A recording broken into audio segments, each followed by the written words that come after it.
Friends, நம்ம வீட்டில் serve பண்ணுறத அது ஒரு ஃபேமிலிக்கு சர்வ் பண்ணுறதான் காட்டுறேன். இது சிங்கிள் பர்சனுக்கு இல்லை. சட்னி நிறையா வைக்கிறேன்னு நினைக்கிறாதீங்க. நமக்கு காட்டுறதுக்காக நான் வைக்கிறேன்.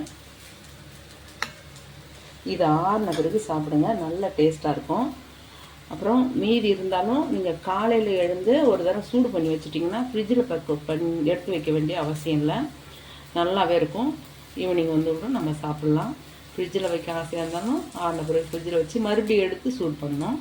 அதான் ஃப்ரிட்ஜில் வைக்காமலே இதை நான் சூடு பண்ணி வச்சுட்டு போனாலே நல்லாயிருக்கும்.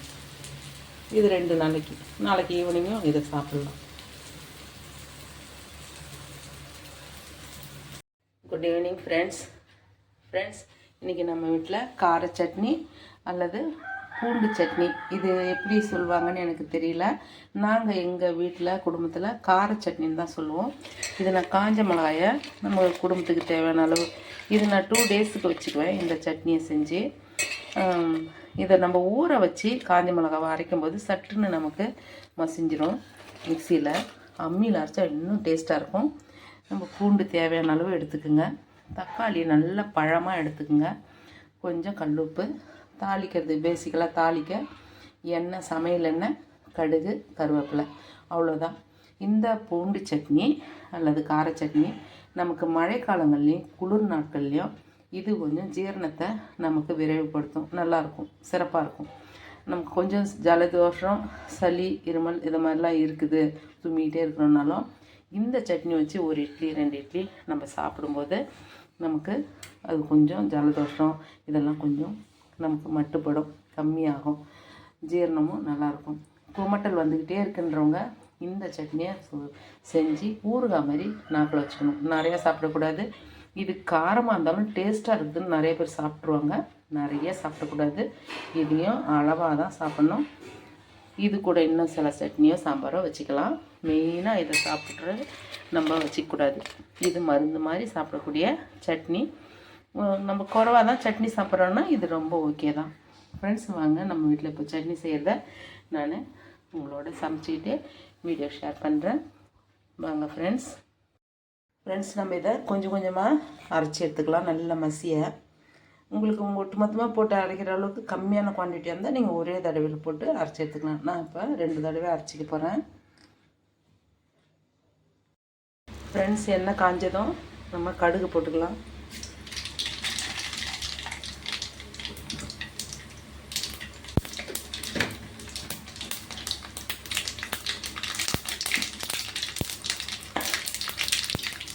ஆக்சுவலாக நம்ம ஆரம்பிச்சது முன்னாடி, ஆனால் இப்போ கொஞ்சம் நேரம் பவர் கட்டறதுனால வேலையை நிறுத்தி வச்சுட்டேன். மறுபடியும் நம்ம இதுலேருந்து கூட டைம் வச்சுக்கலாம். தாளித்து அதை எவ்வளோ நேரம் கொதிக்க வைக்கிறோம், அப்போ எந்த டேஸ்ட் கிடைக்குதுன்னு.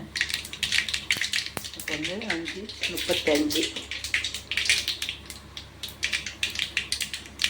கருவேப்பிலை போட்டுக்கலாம். நல்லா மசியாக இருக்கணும் ஃப்ரெண்ட்ஸ். மசியாக இருந்ததுன்னா நம்ம இதில் எடுத்து ஊற்றிடலாம். அப்படியே டேட்டாக ஊற்றிட வேண்டியது தான். எண்ணெய் கொஞ்சம், சமையல் எண்ணெய் கொஞ்சம் தாராளமாக போட்டுக்கோங்க. எண்ணெய் கொஞ்சம் மிக்சியில் இருக்கிறதுலாம் நம்ம தண்ணியில் காய்ச்சி ஊற்றிக்கலாம். தாளித்து ஊற்றும் போதே நல்லா வாசனை கமாமன்னு வரும். ஃப்ரெண்ட்ஸ், இப்போ நம்ம தாளித்து கொடுத்து கொஞ்சம் தண்ணியை சேர்த்து, மிக்சியில் இருந்த தண்ணி சேர்த்து கொதிக்க வைக்கணும். இது நல்லா கொதித்து எண்ணெய் பிரிஞ்சு வரணும். டேஸ்ட் அருமையாக இருக்கும். இது கொதிக்கிட்டோம். கொதிக்கும்போது மேலே பட்டுன்னு அந்த சுடுத்த அந்த இது வந்து தெரிச்சிடும், சாந்து. நீங்கள் தட்டு போட்டு மூடி கொதிக்க வைங்க, சேஃப்டியாக இருக்கும். திறக்கும்போது ஸ்லோவாக சிம்மில் வச்சுட்டு கொஞ்சம் நேரம் கழிச்சு பொறுமையாக தரங்க. இப்போ நான் மூடி வச்சு கொதிக்க வைக்க போகிறேன். ஃப்ரெண்ட்ஸ், இந்தளவுக்கு நம்மளுக்கு ஆயில் பிரிஞ்சு வந்தது போதும். இதில் ஆயில் நிறையா ஊற்ற வேண்டிய சட்னி தான் இது. நான் இந்த அளவுக்கு திட்டமாக ஊற்றிக்கிட்டேன். இது நல்ல டேஸ்ட்டாக இருக்குது. உங்களுக்கு காரமாக தான் இருக்கும், ஆனால் டேஸ்ட்டாக இருக்கும். இந்த ரா ஸ்மெல்லாம் போயிடும்.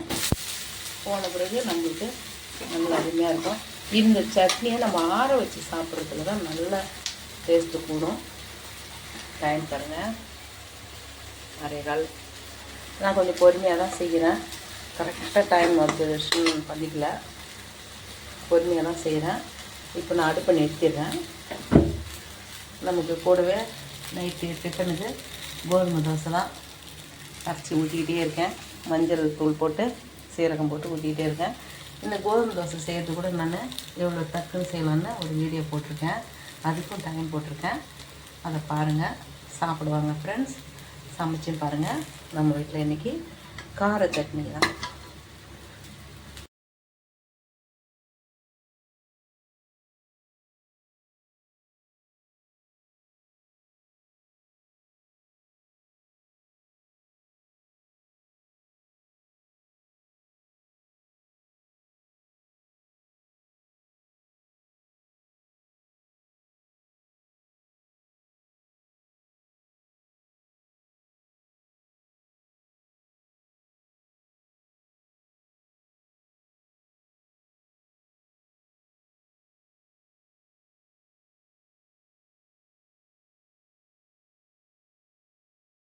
கார சட்னி குளிர்காலத்துக்கு, நமக்கு மழை நாளுக்கு செரிமான கோளாறு இருக்குது, ஒரு மந்தமாக இருக்குது, அடிக்கடி வாமிட் வர மாதிரி இருக்குது, அவங்களாம் வந்து இந்த சட்னி செஞ்சு ஒரு இட்லியில் கொஞ்சமாக தொட்டு சாப்பிட்டுக்கலாம். உடம்புக்கு கொஞ்சம் அந்த அஜீரண கோளாறுலாம் போக்கும். இந்த காலத்துக்கு ஏற்ற சட்னி இது. கொஞ்சமாக தான் சாப்பிட்ணும். கொஞ்சமாக சாப்பிட்டாலே நமக்கு தேவையான காரம் எல்லாமே அதில் இருக்கும். சாப்பிடுவாங்க ஃப்ரெண்ட்ஸ். சமைச்சும் பாருங்கள். Thank you friends. Thank you farmers.